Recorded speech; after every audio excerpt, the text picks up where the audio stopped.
الحمد لله الذي لم يتخذ صاحبة ولا ولدا ولم يكن له شريك في الملك ولم يكن له ولي من الذل وكبره تكبيرا.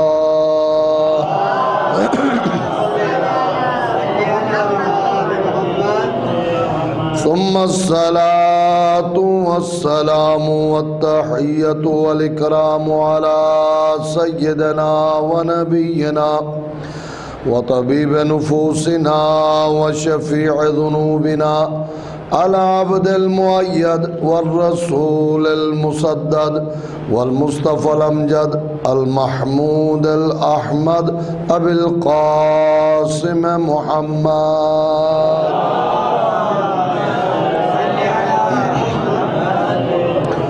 وآل بيته الطيبين الطاهرين المعصومين المظلومين المنتجبين، لا سيما ابن عمه ووصيه ووزيره ومستودع علمه وحاكم سره أسد الله الغالب وغالب على كل غالب، حبه فرض على الحاضر والغائب، إمام المشارق والمغارب علي بن أبي طالب عليه السلام.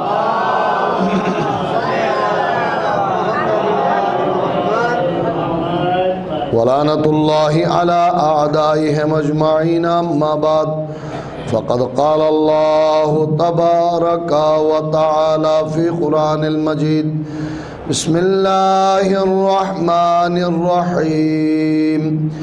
إنما وليكم الله ورسوله والذين آمنوا الذين يقيمون الصلاة ويؤتون الزكاة وهم راكعون.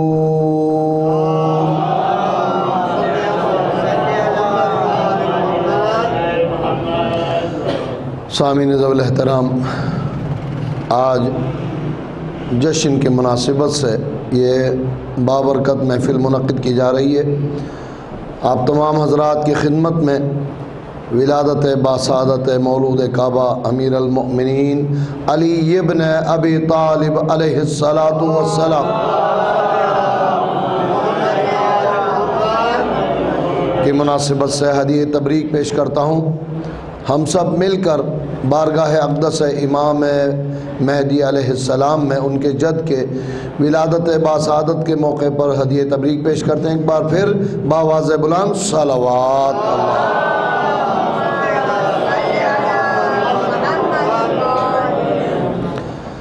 قبل اس کے کی تلاوت کی گئی آئے وافی ہدایہ کے ذیل میں جشن کی مناسبت سے کچھ باتیں عرض کروں.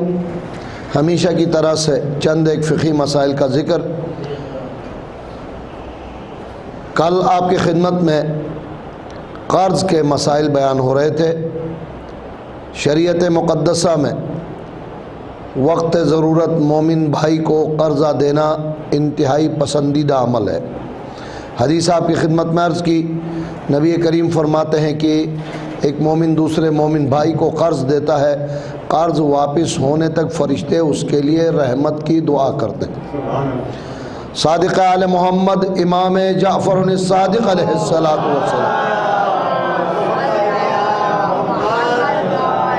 ارشاد فرماتے ہیں کہ ایک مومن دوسرے مومن کو جب قرضہ دیتا ہے، قرض کے واپس ہونے تک اس کے لیے صدقے کا ثواب لکھا جاتا ہے. حالانکہ صدقہ دینے کے بعد واپس نہیں لی جاتی، لیکن جب تک اس کا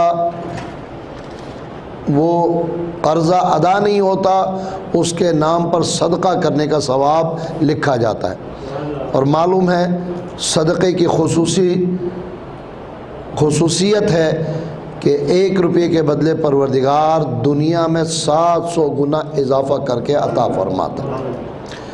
بدقسمتی ماحول میں جہاں اور خرافات پیدا ہوئے ہیں وہاں پر قرض لینے والوں نے لوگوں کو اتنا پریشان کیا ہے، اتنا دھوکہ دیا ہے کہ اب لوگ اس نیک کام کو انجام دینے کے لیے بھی آمادہ نظر نہیں آتے۔ لیکن چاہیے جس طرح سے ضرورت کے وقت مومن کو قرض دینا ایک مستحسن عمل ہے، پھر قرض لینے والے کی اولین ذمہ داری ہے کہ بر وقت اگر دونوں فریقین قرض دینے والے اور قرض لینے والے کے درمیان وقت معین ہوا ہے تو اس معین وقت میں نماز و روزہ کی طرح واجب ہے کہ اس کی امانت واپس کرے۔ ایک سہولت کل آپ کی خدمت میں عرض ہوا، قرض لینے کے بعد اب اہلیت نہیں ہے، حیثیت نہیں ہے، پیسے نہیں ہے بیچارے کے پاس کہ رقم واپس کی جائے، قرضہ ادا کیا جائے۔ اب قرض دینے والے کے لیے مستحب ہے کہ اس کے آسانی تک صبر کرے اور اسے مہلت دے، ورنہ کل آپ کی خدمت میں یہ مسئلہ بھی بیان ہوا۔ قرض واپس کرنا اتنا اہم مسئلہ ہے کہ نماز کا وقت زیادہ ہے، انسان نے نماز شروع کی ہے، قرض خواہ یعنی قرض کا مالک آ کر مانگے، آپ کے پاس قرض واپس کرنے کے لیے رقم موجود ہے، وقت زیادہ ہے، نماز توڑ کر پہلے اس کے قرضے کو ادا کرو پھر نماز پڑھو۔ ایک بار درود پڑھے محمد وآلہ۔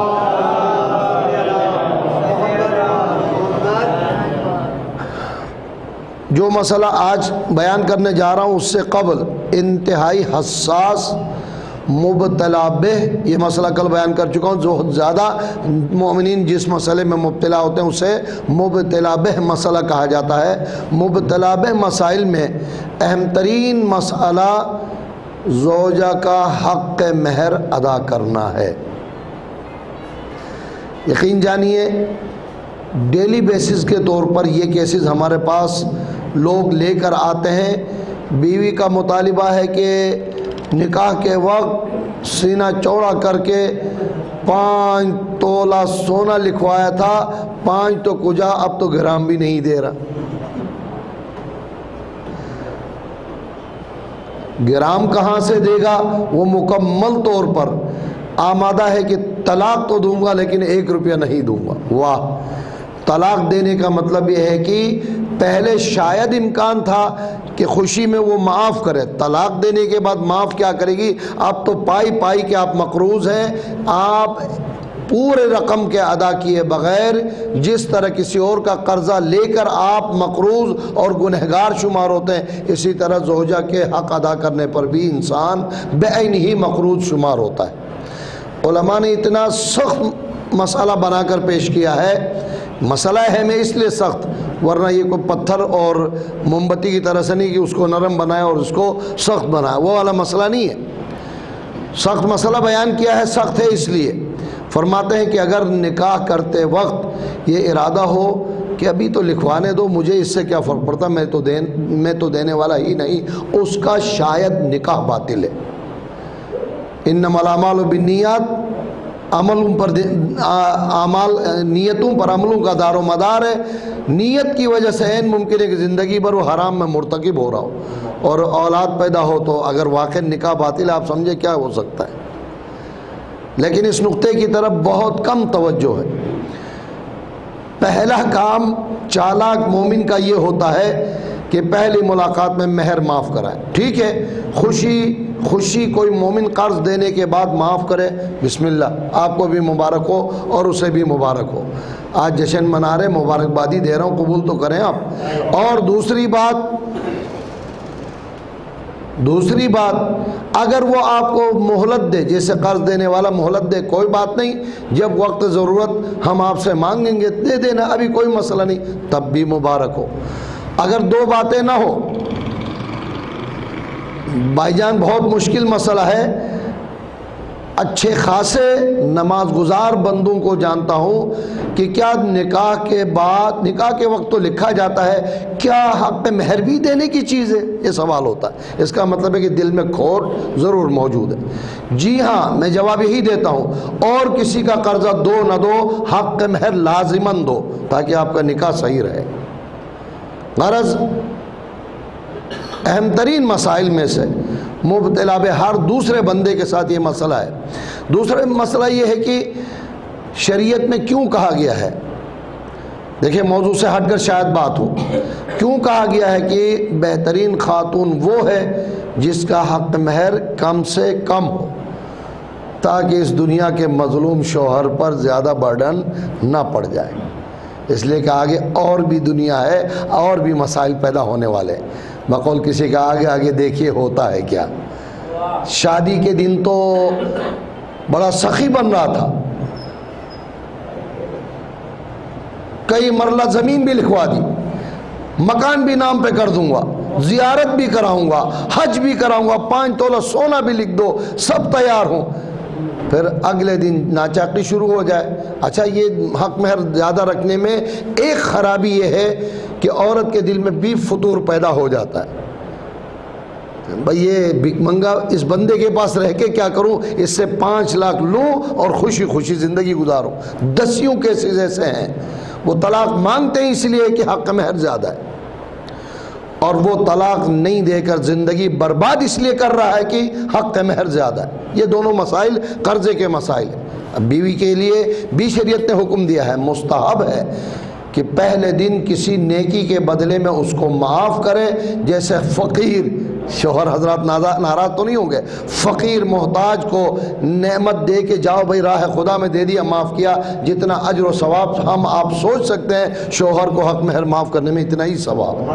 لیکن فورس کر کے، دھوکہ دے کر، فراڈ کر کے، دھول جھونک کر اس سے معاف کرائیں، شریعت میں اس کی کوئی حیثیت اور وقت نہیں۔ اگر اس طریقے سے معاف کرا بھی دیا جائے تو معاف نہیں ہونے والا۔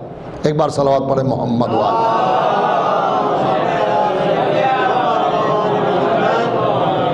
جانے دیجیے حق مہر کو، آئیے واپس قرض کی طرف۔ یہ حدیث مجھے 100% یقین ہے کہ محترم سامعین کو انشاءاللہ یاد ہوگی۔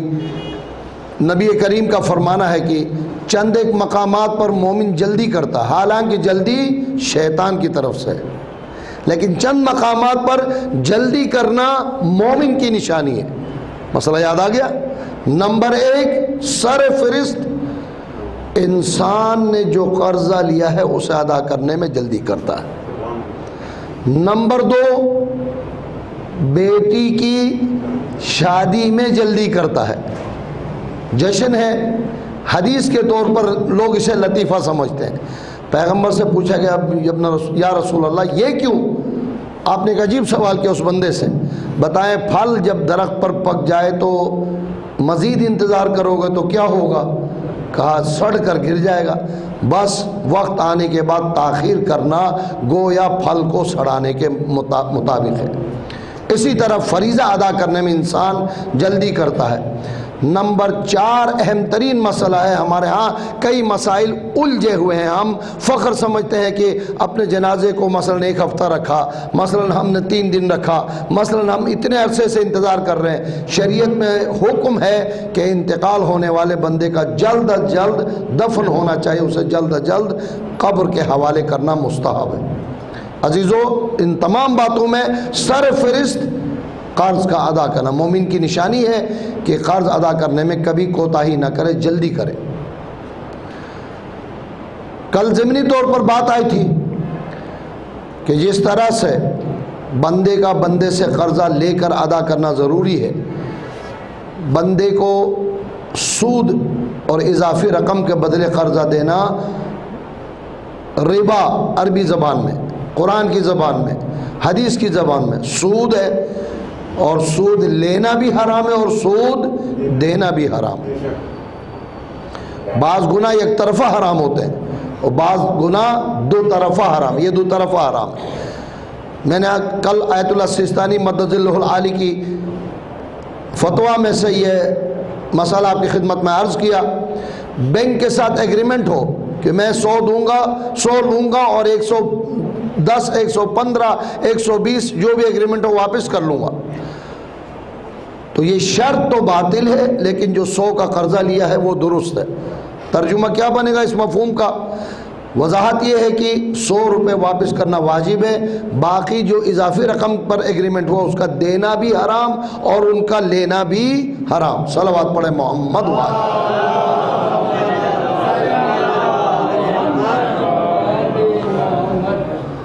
اب مجھے نہیں معلوم جس طرح سے کچھ مسلمان عقائد رکھنے والوں کے چہیتے افراد ہیں، ان کا نام ادب سے بھی ممبر سے لوگے تو پرچہ کٹنے والا ہے۔ یہود و نصارہ اس مسئلے پر پرچہ تو نہیں کاٹنے والے، یہ شریعت مقدسہ نے بتایا ہے کہ بینک اگر کافر کا ہو، شوق سے قرضہ لیجئے اور ان سے سود، ان پیسے رکھیے اور ان سے سود بھی لیتے رہیں۔ تو یہ سوال نہیں کیجیے گا کہ سود تو سود ہے، چاہے کافر سے لوں یا مسلمان سے، شریعت کا حکم ہے۔ جس خدا نے، وہی مسئلہ ہے، جس خدا نے بکری کو حلال قرار دیا اسی خدا نے کتے کو حرام قرار دیا ہے، جس خدا نے مسلمان سے سود لینا حرام قرار دیا ہے اسی خدا نے کافر کا سود حلال قرار دیا ہے۔ میری معلومات، ناقص معلومات کے مطابق چارٹرڈ بینک ماشاءاللہ سے ہمارے دوستوں کا ہے، لہٰذا وہاں اکاؤنٹ کھولیے، آرام سے پیسے کماتے رہے۔ صلوات پڑھیں محمد وآلہ۔ بات آئی ہے تو آپ کی خدمت میں عرض کرتا چلوں، بینکوں کی 3 قسمیں ہیں۔ خالصتاً سرکاری بینک، کوئی ادارہ رہا ہے پاکستان میں خالی سرکاری؟ نیشنل بینک کم کا بیچارہ فوت ہو چکا ہے، اسٹیٹ بینک اونلی، اور نیشنل بینک بدنام ہے کہ یہ سرکاری ہے۔ ٹھیک ہے، مان لیتے ہیں بھائی کی گواہی کے ساتھ، ورنہ تو پہلے مسلم بینک بھی سرکاری اور فلاں فلاں۔ غرض خالص سرکاری بینک اشتراک عام بندے یعنی پرائیویٹ اور سرکار جسے کہتے ہیں نیم سرکاری ادارہ اور بینک، اور خالص پرائیویٹ بینک۔ آیت اللہ سیستانی سمیت تمام علماء نے پرائیویٹ بینک کو سر فہرست لکھا ہے کہ اس سے سود لینا سود دینا دونوں حرام ہے۔ سرکاری بینک کے لیے کل جو مسئلہ آپ کی خدمت میں عرض کیا،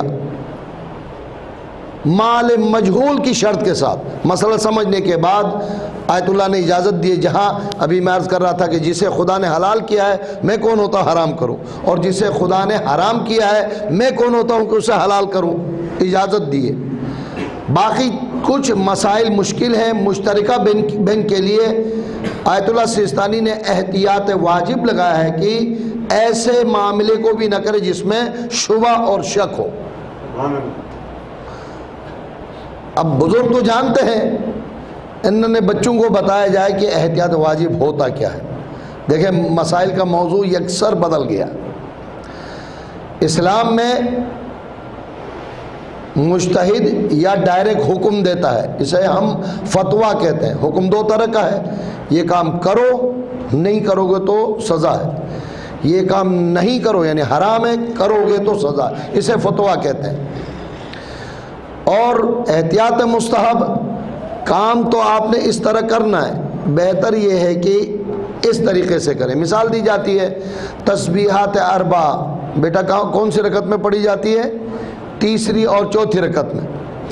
آیت اللہ سیستانی حکم دیتے ہیں کہ 1 مرتبہ کافی ہے، لیکن احتیاط مستحب ہے کہ 3 مرتبہ پڑھیں۔ اب آپ کو پورا اختیار ہے، کسی کے پاس جانے کی ضرورت نہیں ہے، یا 1 مرتبہ پڑھیں صرف فریضہ ادا ہوا، یا پورا ثواب لینا چاہیں 3 مرتبہ پڑھیں اور پورے ذکر کرنے کا ثواب حاصل کریں۔ لیکن بعض علماء اسی بات کو سمجھانے کے لیے اسی مسئلے میں بیان فرماتے ہیں کہ ایک کافی ہونے کا بھی ذکر نہیں کرتے، فتویٰ نہیں دیتے، احتیاط مستحب بھی نہیں کہتے ہیں، کہتے ہیں احتیاط واجب یہ ہے کہ 3 مرتبہ پڑھیں، یہ فتویٰ نہیں ہے۔ اب یہاں پر مقلد تقلید کرنے والے کو اجازت مل جاتی ہے، یا تو مشکل مسئلے پر مجتہد کے حکم پر عمل کریں، یا فل عالم، اسکول میں 2nd ہیڈ ماسٹر ہوتا ہے نا، یہ 2nd مجتہد ہے جس کی ہم تقلید کرتے ہیں، اس کے بعد جو سب سے بڑے مجتہد ہیں اسے فل عالم مجتہد کہتے ہیں۔ فل عالم مجتہد کی طرف جائیے، اگر وہ فتویٰ کے ذریعے سے آسان مسئلے کی اجازت دیتے ہیں عمل کریں، ورنہ تو اپنے مجتہد کے حکم پر عمل کریں۔ بس آیت اللہ سستانی احتیاط مستحب، ان شبہ والی چیزوں کو ترک کرنے کا حکم دیتے ہیں، اگر اسے ترک کیا جائے تو بہت بہتر ہے۔ صلوات پڑھیں محمد وآلہ۔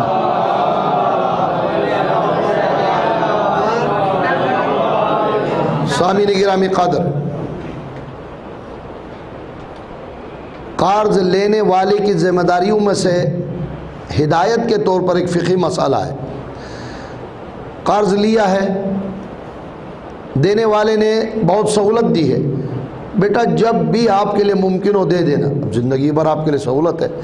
اب قرض لینے والے کے لیے مستحب ہے کہ حد المقدور اپنی حیثیت کے مطابق کام کاج کر سکتا ہو تو کرے، اور اس کے لیے رقم مہیا کر کے اس کی امانت واپس کر دے۔ یہ مسئلہ آپ کی خدمت میں عرض کرتا ہوں، دونوں ایگریمنٹس ہوا کرتے ہیں، دونوں فریق قرض دینے والے اور قرض لینے والے نے ٹائم فکس کی ہے، مثلا اس جنوری کو دیا، اگلی جنوری کو واپس کرنا، اگلے دسمبر کو واپس کرنا۔ جنوری اس لیے نہیں کہا کہ وہ خمس واجب ہو جاتا ہے، وہ مسئلہ بھی بیچ میں آ جاتا ہے 12 مہینے گزرنے کے بعد، یعنی 12 مہینے گزرنے سے پہلے واپس کرے۔ اس صاحب کے پاس جس نے قرضہ لیا تھا حیثیت آ گئی، اور جون اور جولائی میں جا کر قرضہ واپس کرنا چاہتا ہے۔ دیکھیں دسمبر میں واپس کرنا تھا، اب میں 4 مہینے 5 مہینے پہلے واپس کر رہا ہوں۔ کیا قرض دینے والے کے لیے قبول کرنا ضروری ہے؟ آیت اللہ سستانی فرماتے جب ٹائم فکس ہو کہ آپ نے دسمبر میں واپس کرنا ہے، وجہ کچھ بھی ہو، اگر قرض دینے والا انکار کرے کہ جولائی میں نہیں لوں گا دسمبر میں دینا، اسے حق حاصل ہے۔ ایسا ہوگا قرض دینے والا 4 مہینہ پہلے دے اور مالک جو ہے انکار کرے کہ ابھی نہیں دو، لیکن مسئلہ تو ہے۔ مثلا میں ایک فرضی مثال بناتا ہوں، مجھے دسمبر میں بیٹی کی شادی کرنی تھی، گھر میں رکھوں گا تو خرچ ہونے کا خطرہ ہے، خرچ کیا کراچی میں تو چوری کا بھی خطرہ ہے۔ آپ کے پاس قرضہ رکھ کے میں نے محفوظ کیا ہے، دسمبر میں واپس کرو، آئے اور میں ادھر خرچ کروں، لے جاؤں گا کھا پی کے برابر ہو جائے گا، میں تو دسمبر میں کر سکتے ہیں۔ اگر قرضہ دینے والے کی کوئی منشا ہے، کوئی وجہ ہے جس کے کچھ بھی نہیں ہے، کیونکہ ٹائم فریم معین ہوا ہے، دینے اور لینے میں ٹائم معین کرنا شریعت کے قانون کے مطابق ہے، لہذا دونوں کی رضامندی سے وقت معین ہے تو وہ انکار کر سکتا ہے۔ معاملہ برعکس کریں، وقت سے پہلے مانگ سکتا ہے؟ نہیں، جب ٹائم فریم معین ہوا ہے تو قرض دینے والا وقت سے پہلے نہیں مانگ سکتا۔ اب اگر وہ قرض لینے والا خود سے اہتمام کرے اور چونکہ وہ بیچارہ مانگ رہا ہے، میں دینا چاہتا ہوں، خوشی خوشی دینا چاہے تو بسم اللہ، دونوں کے لیے مبارک ہو۔ صلوات پڑھے محمد۔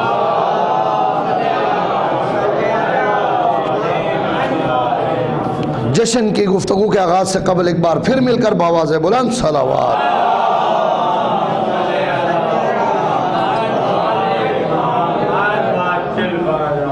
آج کی اس پربرکت محفل کے لیے سرنامہ کلام کے طور پر سورہ مبارکہ مائدہ کی آیت نمبر 55 کی 55 کی تلاوت کا شرف حاصل کیا گیا۔ اس آیت کو قرآن مجید میں بہت ساری آیات ہیں جس کا نام معین ہے، آیہ مباہلہ ہے، آیہ تطہیر ہے، آیہ مودت ہے، آیہ اطاعت ہے، اور اس آیت کا نام آیہ ولایت ہے۔ انما ولیکم اللہ ورسولہ والذین آمنوا الذین یقیمون الصلاة ویؤتون الزکاة وہم راکعون۔ کلمہ حصریہ، صرف اللہ تمہارا ولی، سرپرست، مولا اور آقا ہے، اور اس کا رسول تمہارا ولی، سرپرست، مولا اور آقا ہے، اور وہ جو ایمان لانے میں سابق الایمان ہے، جو نماز پڑھنے میں اول میں سب سے پہلے نماز پڑھنے والے ہیں۔ آپ مسلمان اس سے غلط فہمی میں شکار ہے، پہلی صف والوں کو اولیاء سمجھتے ہیں۔ ہمارے ہاں الٹا معاملہ ہے، جو زیادہ سود کھانے والا ہوتا ہے وہ پانچے چڑھا کر صف اول میں آ کے بیٹھ جاتا ہے، بینکر ہے نا، اس لیے۔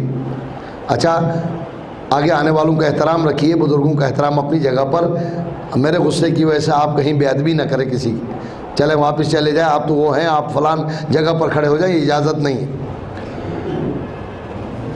اعلان نبوت کے بعد سب سے پہلے ایمان لانے والے، رسول کے ساتھ سب سے پہلے نماز ادا کرنے والے اور زکوٰۃ ادا کرنے والے ہوں، جو حالت رکوع میں ہو، وہ تمہارا ولی اور سرپرست ہے۔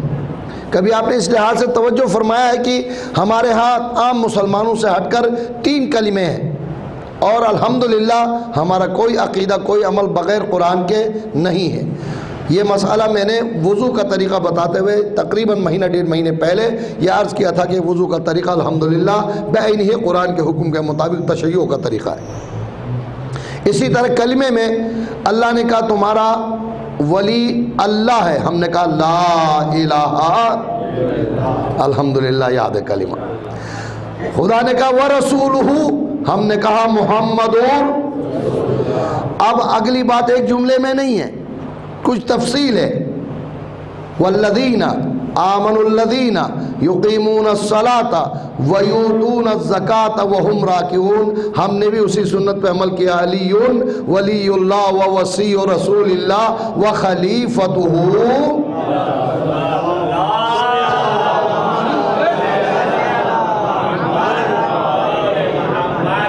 پچھلی مرتبہ اذان کے اوپر اعتراض ہوا تھا نا کہ یہ علی ولی اللہ ووصی رسول اللہ وخلیفتہ بلا فصل پڑھ کر ہمارے فلاں فلاں پر لعنت کرتے ہیں۔ میں نے عرض کیا تھا کرتے نہیں تھے، آپ نے سمجھا دیا، بڑی مہربانی،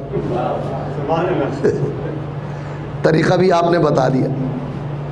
کبھی کبھار یہ معاملہ ہوتا ہے۔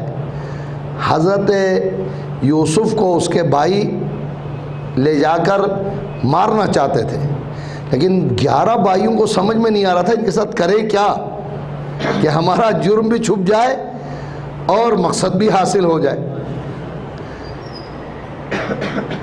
جناب یعقوب علیہ السلام نے بیٹے کو بیٹوں کے ساتھ، جناب یوسف کو بیٹوں کے ساتھ بھیجتے ہوئے خدشے کا اظہار کیا، تم لوگوں کا کوئی اعتبار نہیں، تم لوگ کیا پتہ کسی بیڑیے کا بہانہ کر کے میرے بیٹے کو قتل کر دو۔ سب سے بڑے بیٹے نے دوسرے کو زور سے کوہنی ماری، لو بھائی باپ نے خود ہی طریقہ بتا دیا، بیڑیے کے حوالہ کرتے۔ اس لیے حکم ہے اولاد میں ایک لحاظ رکھیں، ایک کو زیادہ چاہ کر دوسرے کو کم چاہو گے، خود بخود دشمنیاں پیدا ہوگی۔ موضوع میرا بدل جائے گا۔ بات کہاں ہو رہی تھی؟ علی ولی اللہ پہ اعتراض ہوا۔ بعینہ ہی یہی اعتراض کلمہ شہادت پر بھی ہے۔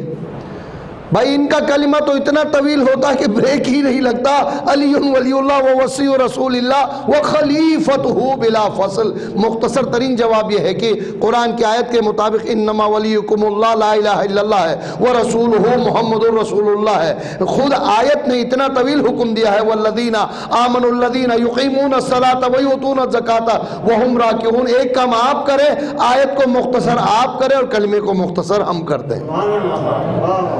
جس طرح قرآن مختصر نہیں ہو سکتا، اسی طریقے سے جو معین کلمہ ہے اسے بھی مختصر نہیں کیا جا سکتا۔ بحق علی ابن ابی طالب صلوات پڑھے محمد۔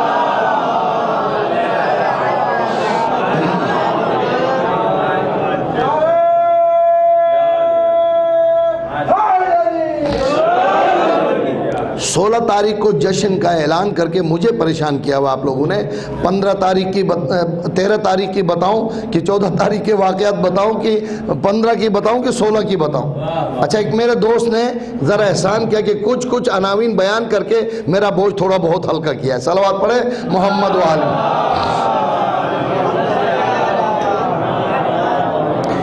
چند اختصاصات ہیں، چند خصوصی صفات و خصائص ہیں جو سوائے علی ابن ابی طالب کے کسی اور میں نہیں ہے۔ اچھا، یہ جذباتی جملہ نہیں ہے۔ رسول کریم یہ فرماتے ہیں یا علی چند باتیں پروردگار تمہیں ایسے عطا فرمائے ہیں کہ مجھ محمد مصطفیٰ میں بھی وہ باتیں نہیں ہیں۔ صلوات پڑھیں محمد و آل۔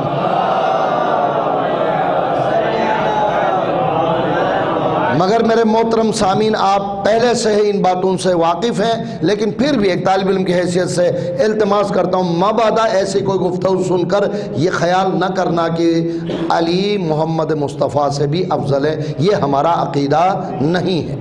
لیکن رسول علی کے فضائل بتانے کے لیے یہ بیان فرماتے ہیں۔ نمبر 1، یا علی تیری ولادت کعبے میں ہوئی ہے، میری ولادت کعبے میں نہیں ہوئی ہے، یہ سب سے بڑی فضیلت ہے۔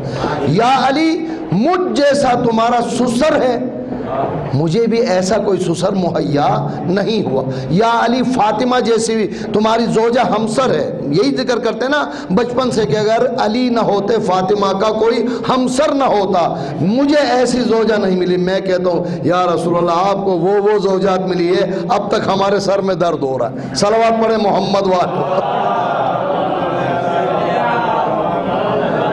لیکن امہات المومنین کی عزت کا لحاظ رکھیں، خدیجہ طاہرہ، ام سلمہ جیسے متبرک ازواج بھی تو ہیں، ان پر سلام بھیجنے کے لیے درود پڑھے محمد والے۔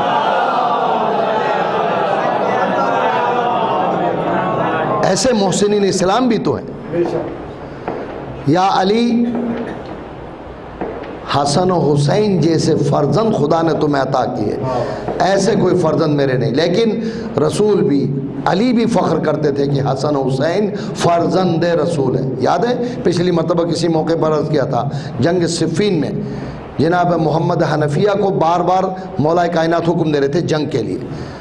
کسی بدسرشت انسان نے کبھی بھی ایسی کوئی بات نہ کرنا، یہ فقہی مسئلہ بھی ہے، ہدایت بھی ہے۔ مولا کائنات کا واسطہ دے کر عرض کرتا ہوں، زندگیوں کو تباہ نہ کیا کرو، انسانوں میں دشمنیاں پیدا نہ کرو۔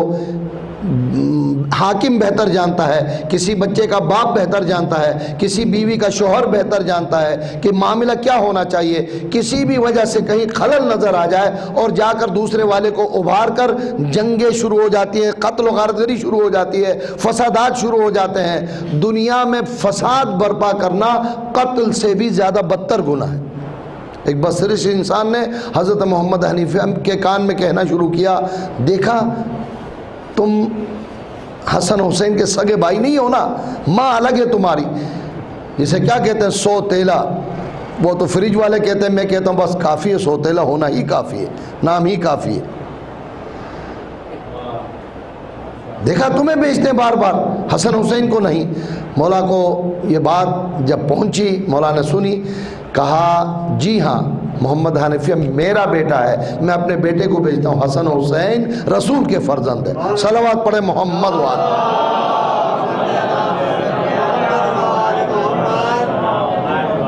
تو یہ چند خصائص ہیں، لیکن اس کے باوجود کہ رسول نے فرمایا کعبے میں ولادت اے علی آپ کے خاص خصائص میں سے، لیکن علماء کرام شد و مد سے بیان کرتے ہیں کہ یہ بھی تو ایک کمال ہے کہ کعبے میں ولادت صرف کعبے کی علی کی فضیلت نہیں، کعبے کی فضیلت کو بڑھانے کے لیے بھی ضروری تھا۔ علماء کرام، اساتذہ اعظام، تفکر کرنے والے، جستجو کرنے والے، تحقیق کرنے والے محققین بیان کرتے ہیں کہ کسی جذباتی مقرر نے یہ جملہ کہا ہے کہ علی کی ولادت کعبے میں ہونا کعبے کی فضیلت ہے، یا یہ کہ واقعاً کسی معتبر شخصیت کا کہنا ہے۔ ہماری کم معلومات کے مطابق باتیں تو بہت ساری ہوں گی۔ جب قافلہ کربلا مکے سے کربلا کی طرف روانہ ہو رہا تھا تو غازی عباس علمدار نے جو مختصر ترین خطبہ بیان فرمایا ہے، اس میں پہلا جملہ یہی ہمیں نظر آتا ہے کہ پیغمبر گرامی قدر کے اس جملے کے ساتھ ساتھ ہمیں کعبے کی فضیلت کو بیان کرنے کے لیے کہ فرماتے ہیں خانہ کعبہ پر بلند ہونے کے بعد الحمدللہ الذی شرف ھذا بقدوم ابی، لوگوں سنو اللہ تبارک و تعالی نے حسین ابن علی کے والد بزرگوار کی ولادت کے ذریعے سے اس کعبے کو شرف عطا فرمایا ہے۔ جانتے ہیں نا لوگ، اور شعر و شاعری میں کہ قبلہ تو نے مجھے کعبہ بنا دیا، طواف کے قابل بنا دیا۔ یہ باتیں سننے کے بعد پھر دشمن یہ کوشش کرتے ہیں، ارے یہ تو شیعوں کے بنائے ہوئے خرافات ہے، کعبے میں علی کی ولادت کہاں ہوئی ہے؟ کیا کہنا، کسی بزرگ نے کیا بہترین جملہ کہا ہے۔ ٹھیک ہے، وقتی طور پر جواب نغزی کہتے ہیں اس کو، وقتی طور پر ہم مانتے ہیں کہ علی کی ولادت کعبے میں نہیں ہوئی، لیکن اتنا بتا دے کہ علی کی ولادت کہاں ہوئی تاکہ اس جگہ کو ہم کعبہ بنا دیں۔ صلوات پڑھے محمد وآلہ۔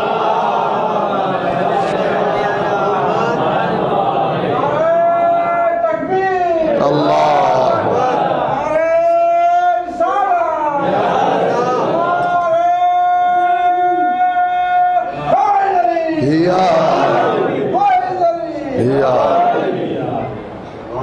پروردگار نے یہ شرف واقعاً علی ابن ابی طالب علیہ السلام کو عطا فرمایا۔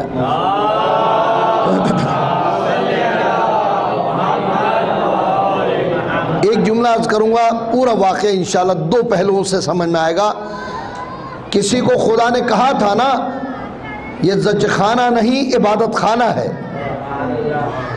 کیا کہنا فاطمہ بنت اسد اور علی ابن ابی طالب کے کمال کا، اے فاطمہ آؤ میرے خصوصی بندے کی ولادت کا مقام خانہ کعبہ ہے، خصوصی در بنا کر فاطمہ بنت اسد کو جگہ عنایت فرمائے۔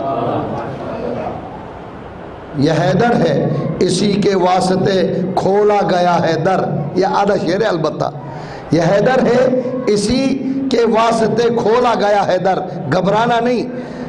دیکھیں عقل کا تقاضا ہے، انسان عورت ہی کا کیا ذکر، مرد بھی اگر دیوار کے ساتھ کھڑا ہے، دیوار چٹکنے لگے، گرنے لگے، پھٹنے لگے تو عقل کا کیا تقاضا ہے، بندہ بھاگے۔ لیکن فاطمہ بنت اسد کا خوشی خوشی خانہ خدا میں داخل ہونا بتاتا ہے کہ یہ اس سے بے خبر نہیں تھی۔ پروردگار فاطمہ بنت اسد علی ابن ابی طالب اور ابو طالب میں یہ ایگریمنٹ تھا کہ خانہ خدا کی طرف بھیجو، ہم اس کی اور اس کے بچے کی حفاظت کریں گے۔ صلوات پڑھیں محمد و آل۔ آئیے آہستہ آہستہ آگے بڑھ جاتے ہیں اور زگ زیگ انداز سے کچھ باتوں کی طرف اشارہ کرتے ہوئے آگے بڑھ جاتے ہیں۔ 3 دن مسلسل عرب کے بزرگ پریشان ہیں، حیران ہیں۔ جناب عبداللہ ابن عباس اور خود رسول کے چچا حضرت عباس اور بڑے بڑے قریش کے برگزیدہ افراد، اسلام اور مومن کی وجہ سے نہیں کہہ رہا ہوں، قوم و ملت کے سردار افراد، انہوں نے دیکھا تھا کہ فاطمہ بنت اسد آدھی رات کو آئی، دیوار میں دروازہ بنا اور اندر چلی گئی اور 3 دن تک اندر رہی، پریشان ہے کیا کریں۔ اب رسول کو حکم ملا جاؤ اپنے بھائی کو لے کر آؤ۔ عزیزو ظاہر ہے خوشی کی باتیں آپ سنتے ہیں، محظوظ کرنے والی باتیں آپ سنتے ہیں، علی کی ذات گرامی کے واسطے سے مومن کو ہدایت ملے، یہ اصل مقصد ہے، زندگی علی ہے۔ رسول گئے اپنے بھائی کو لیا، عرب میں بچے کی ولادت بڑی خوشی کی بات ہوتی تھی، بچی کی ولادت بڑی مشکل ہوتی تھی ان کے لیے۔ بچے کی ولادت کے باوجود چچی کے چہرے پر کچھ افسردگی دیکھا۔ چچا جان معاملہ کیا ہے؟ یہی کہا کہ 3 دن ہوئے نہ بچے نے آنکھیں کھولی ہے نہ رویا ہے۔ جملہ معترضہ کے طور پر لوگ سمجھتے ہیں کہ رونا قبیح ہے، بچے جب روتے ہیں تو اس کی زندگی کا علم ہوتا ہے۔ معلوم یہ ہوا قوموں کی حیات کی نشانی ہے کہ وہ رویا کرتے ہیں۔ صلوات پڑھیں محمد وآل۔ زندہ قومیں رویا کرتی ہیں، مردہ قومیں کبھی نہیں رویا کرتی۔ قرآن نے کہا فَلْيَضْحَكُوا قَلِيلًا وَلْيَبْكُوا كَثِيرًا، اگرچہ مطالب اور بھی ہیں، کم ہنسا کرو زیادہ رویا کرو۔ چند ایک آنسو ہیں وہ بہت عزیز ہے خدا کو، ان میں سے ایک خوف خدا اور عزائے حسینی میں رونے والا آنسو خدا کو بہت عزیز ہے۔ درود پڑھیں محمد و آل۔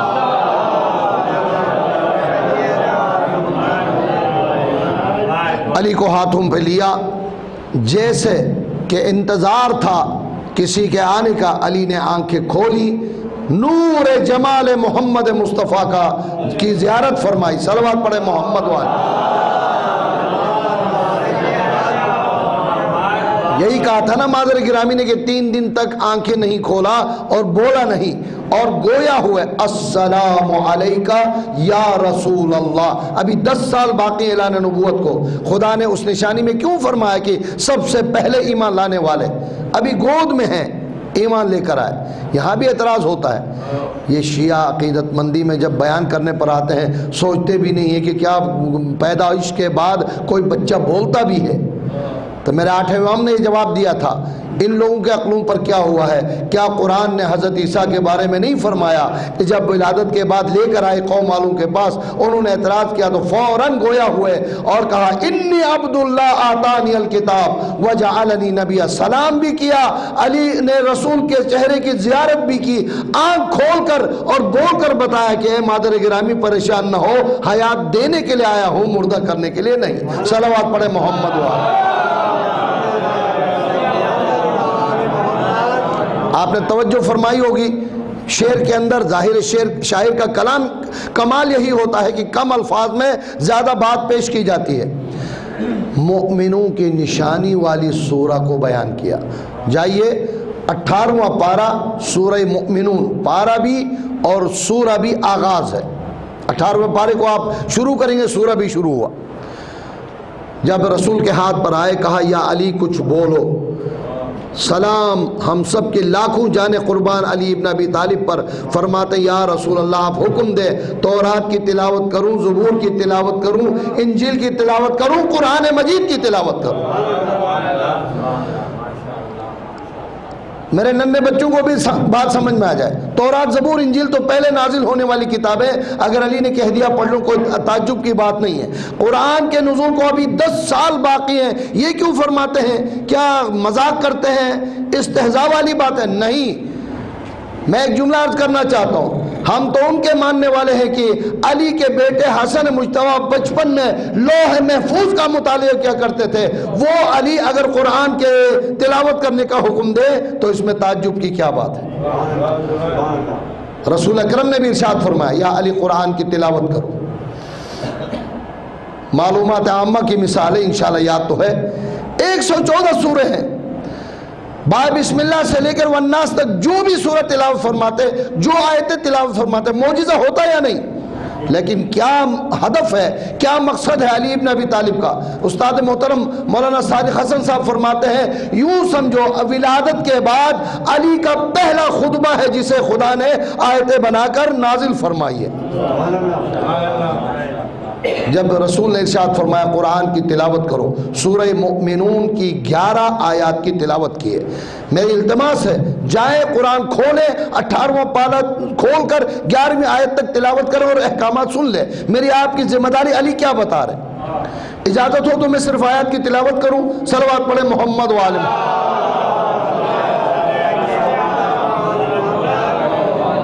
بسم اللہ الرحمن الرحیم قد افلح المؤمنون الذین هم فی صلاتهم خاشعون والذین هم عن اللغو معرضون والذین هم لفروجهم حافظون الا على ازواجهم او ما ملکت ایمانهم فانهم غیر ملومین فمن ابتغى وراء ذلك فاولئک هم العادون والذین هم لاماناتهم وعهدهم راعون والذین هم على صلواتهم يحافظون اولئک هم الوارثون الذین یرثون الفردوس هم فیها خالدون۔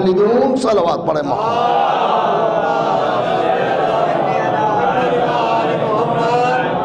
میں سمجھتا ہوں اور فضائل و کمالات بیان کر، شجاعت سن کر، شرافت سن کر جتنا مومن کو خوش ہونا چاہیے، جتنی خوشی مومن کو حاصل ہوتی ہے، آج علی مومن کا طریقہ بتا رہے ہیں، مومن کے اصول بتا رہے ہیں، مومن کے مومن ہونے کی نشانی بتا رہے ہیں۔ اسے سن کر مومن کو اس سے زیادہ خوشی ہونی چاہیے۔ سرسری طور پر ترجمہ کرتا ہوں ورنہ ایک ایک جملہ پوری مجلس کے لیے عنوان بنا کر گفتگو کی جا سکتی ہے۔ نمبر 1، مومنین کا امیر، متقیوں کا امام۔ ارشاد فرماتے بسم اللہ کے بعد قد افلح المؤمنون، کامیاب مومنین وہ ہیں جو نماز خضوع و خشوع کے ساتھ انجام لاتے ہوں۔ توجہ کیجئے گا، آگے بھی نماز کا ذکر ہے، دونوں میں فرق کیا ہے؟ نماز پڑھتے ہیں اور خضوع اور خشوع کے ساتھ۔ جشن ہے نا، یاد ہونے کے باوجود بھی لطیفہ نما واقعہ عرض کرتا ہوں آپ کی خدمت میں۔ ایک شخص آ کر رونے لگا، نماز جماعت ہو رہی تھی، نماز کا وقت نکل گیا تھا، رونے لگا۔ کچھ لوگوں نے تسلی دی بیٹا صبر کریں، آپ نیک نیتی سے آئے تھے جماعت پڑھنے کے لیے، وقت نکل گیا تو کوئی بات نہیں، یہ حدیث ہے کہ نیت المؤمن خیر من عملہ، انسان نیک نیتی سے آگے بڑھ جاتا ہے، کام اس سے نہیں بھی ہو تو نیت کرنے پر بھی خدا ثواب دیتا ہے، خدا اتنا کریم ہے۔ آپ نماز پڑھ لیں، انشاءاللہ آپ کو جماعت کا بھی ثواب ملے گا۔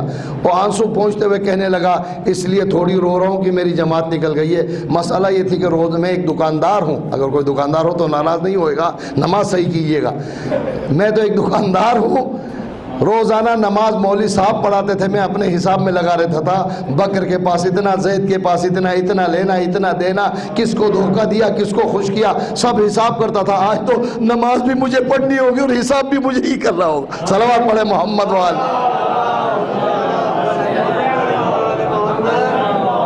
آپ ناراض ہوں، میرا بھی تجربہ یہی ہے، کوئی چیز کھو جائے نا 2 رکعت نماز پڑھ لیجئے گا، ضرور یاد آئے گا، اس لیے کہ ساری باتیں نماز میں ہی یاد آتی ہیں۔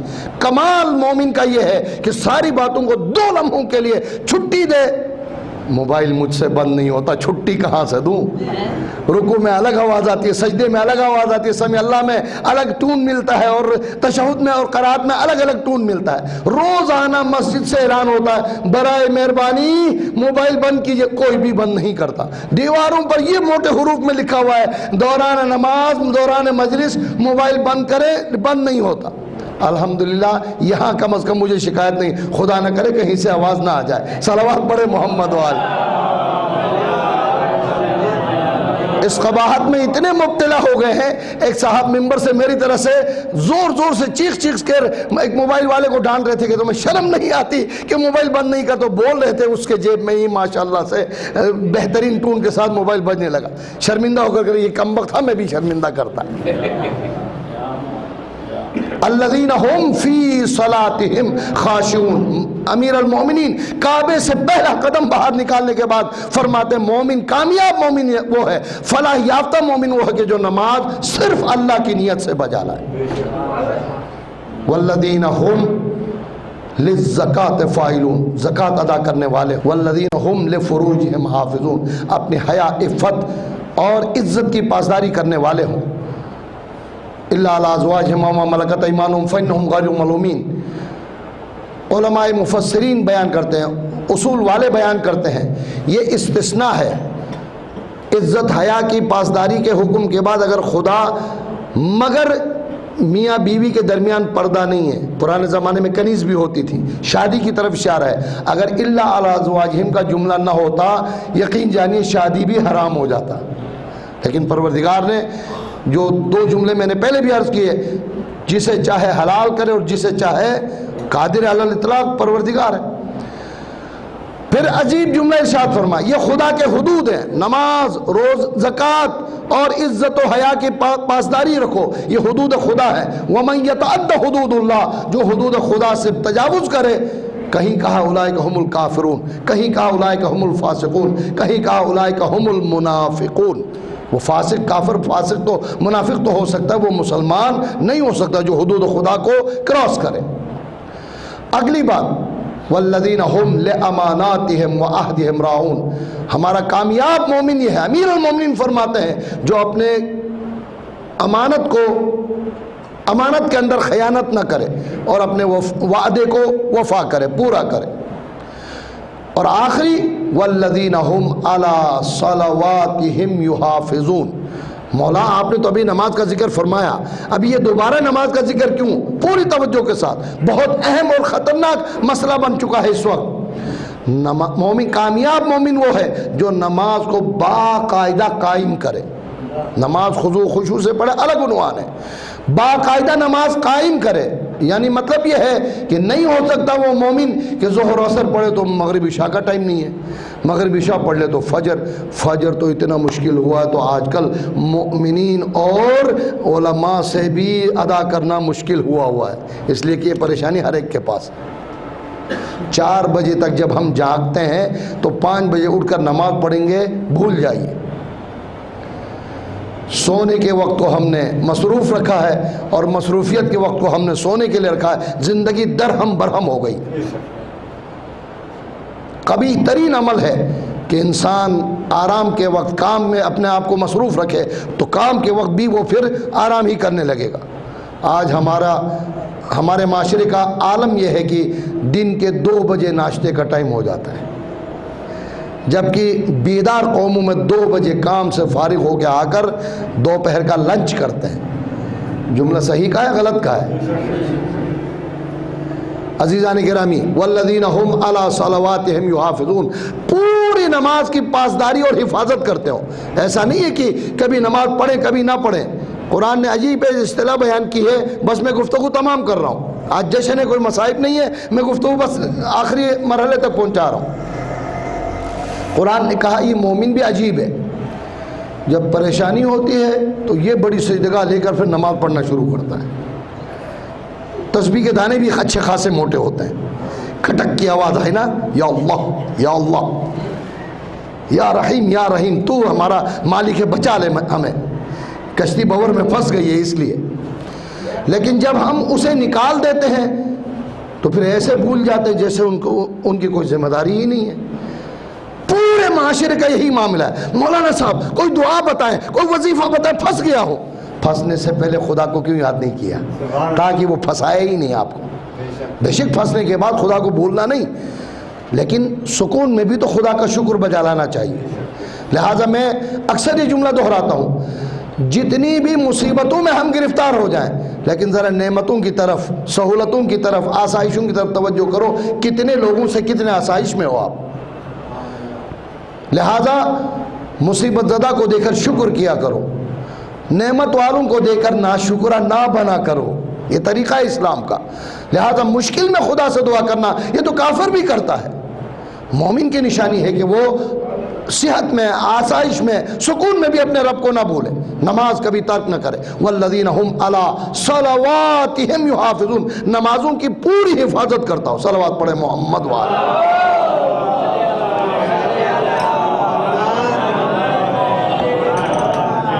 11ویں اور آخری آیت نبی امام فرماتے ہیں، کیونکہ میں خطبے کے طور پر عرض کر رہا ہوں، ورنہ قرآن کا میں نے کہا 18ویں پارے کی ابتدائی 11 آیتیں ہیں. اولئک هم الوارثون، ان باتوں پر عمل کرنے والے جنت کے وارث ہیں. وارث وراثت سے کبھی دستبردار نہیں ہوتا. اولئک هم الوارثون الذین یرثون الفردوس هم فیہا خالدون، جنت کے ایسے وارث بن جائیں گے کہ وقت ہی نہیں بلکہ ہمیشہ ہمیشہ کے لیے جنت میں ان کو مقام دیا جائے گا. صلوات پڑھیں محمد.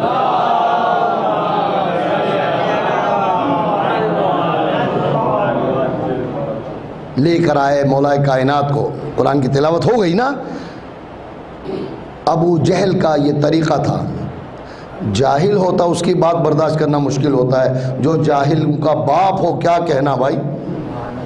طریقہ یہ تھا ابو جہل کا، لات و منات اور حبل کے پاؤں تلے سے مٹی لے کر سرمے کے طور پر تیار کر کے کسی گھر میں بچے کی ولادت، ان کا بڑا کمال، جا کر سرمے کے طور پر لگاتا اور کچھ تحفے تحائف لے کر زندگی گزارتا.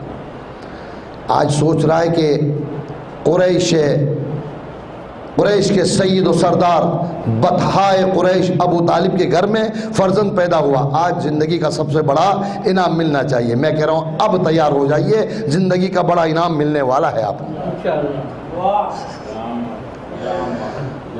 ہامتے کامتے بزرگوں کا طریقہ ہوتا ہے نا. آ کر کہا اے فاطمہ بنت اسد، فرزند میرے ہاتھ میں دو تاکہ میں تبرکن سرما لگاؤں. فاطمہ بنت اسد، اچھا کچھ علماء نے اپنی طرف سے منقبت کی خاطر، تعریف کی خاطر کہا کہ شاید کہا ہو جانے دیجئے، ویسے ہی یہ بچہ پہلے سے کچھ بگڑا ہوا نظر آ رہا ہے. 7 پارچوں میں باندھا تھا، ایک اشارے سے پھاڑتا تو جناب فاطمہ بنت اسد فرماتی ایک بچہ ہو کر کس طرح سے یہ معاملہ ہے. گویا ہوئے جناب عیسیٰ کی طرف سے. کہا مادر گرامی آپ نے کیسے کہا، میں بڑا ہوں یا آپ؟ کہا آپ میرے فرزند ہیں، میرے بطن سے پیدا ہوئے ہیں، آپ کیسے مجھ سے بڑے ہو سکتے ہیں؟ یاد دلایا معجزہ کبھی کسی بزرگ عالم سے سنا ہو.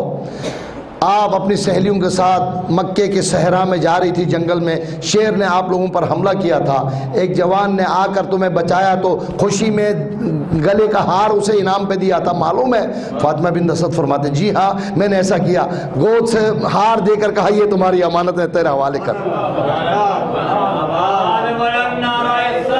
اللہم صلی. نتیجہ بھی کافی طویل ہو رہا ہے نا، لیکن جو ٹائم دیا ہے اس میں 5 منٹ ابھی بھی باقی ہے میرے پاس. انشاءاللہ تعالی حلال مشکلات سے مانگیے کہ یہ مشکل بھی پروردگار آسان فرمائے۔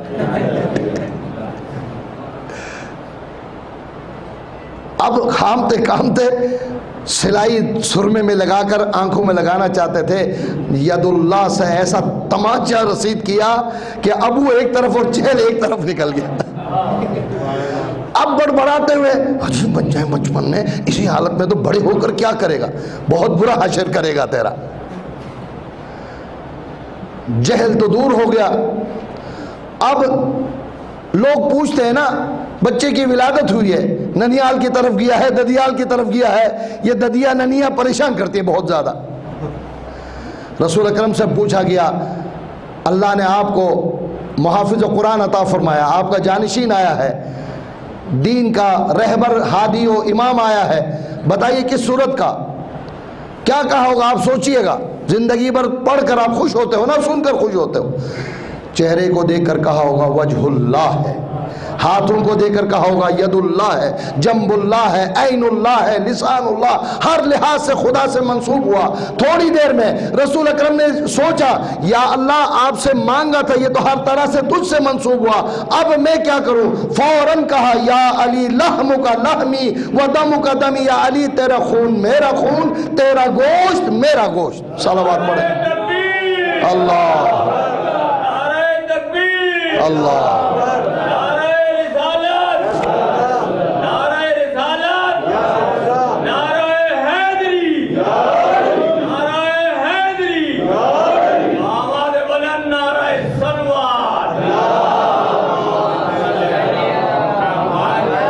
علی کی ذات اقدس سے خدا کو بھی حصہ ملا، رسول کو بھی حصہ ملا، مومنین کو کیا حصہ ملا؟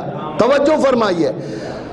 علی کا کمال یہ ہے کہ آدھا خدا کا آدھا رسول کا، اور کمال کی بات یہ ہے، مومنین کی خوشی کی بات یہ ہے، بس علی سے محبت کرنے والا علی سے محبت نہیں کرتا، آدھا خدا سے محبت کرتا ہے اور آدھا رسول سے۔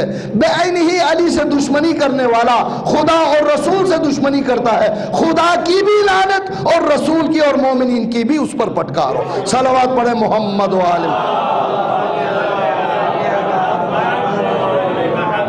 پروردگار حلال مشکلات، امیر مؤمنان، امام المتقین، مولائے مشکل کشا، ید اللہ، عین اللہ، اسد اللہ، جنب اللہ، پروردگار اس ذات گرامی کا واسطہ حاضرین و غائبین کے حوائج شرعیہ کو پورا فرما۔ پروردگار دنیا بھر میں پریشانیاں ہیں، مصیبتیں ہیں، آزمائشیں ہیں، ہر مومن کو ہر پریشانی سے نجات عطا فرما۔ پروردگار عالم اسلام کو سربلندی عطا فرما، دشمنان دین، دشمنان مذہب کو نیست و نابود فرما، خصوصیت سے امریکہ اسرائیل ان کے حواریوں کو نیست و نابود فرما، عتبات عالیہ زیارت گاہوں کی حفاظت فرما، جنت البقیع اور مقامات مقدسہ کی حفاظت فرما۔ پروردگار دنیا میں ہر مومن مومنہ کو زیارت ائمہ معصومین اور آخرت میں شفاعت ائمہ معصومین نصیب فرما۔ پروردگار ہمارے اور ہمارے مرحومین کے گناہان کبیرہ و صغیرہ کو معاف فرما، بے روزگاروں کو روزگار فراہم فرما، بے اولادوں کو اولاد صالح عطا فرما۔ پروردگار صاحبان روزگار کو برکت و وسعت عطا فرما، طالب علموں کو کامیابی عطا فرما۔ پروردگار دین کے سلامتی سربلندی کے لیے اپنا آخری حجت کے ظہور میں تاجیل فرما، قلب مبارک امام کو ہم سے راضی و خوشنود فرما۔ پروردگار ہمارے مرحومین کی مغفرت فرما۔ ربنا تقبل منا انک انت السمیع العلیم وتب علینا انک انت التواب الرحیم۔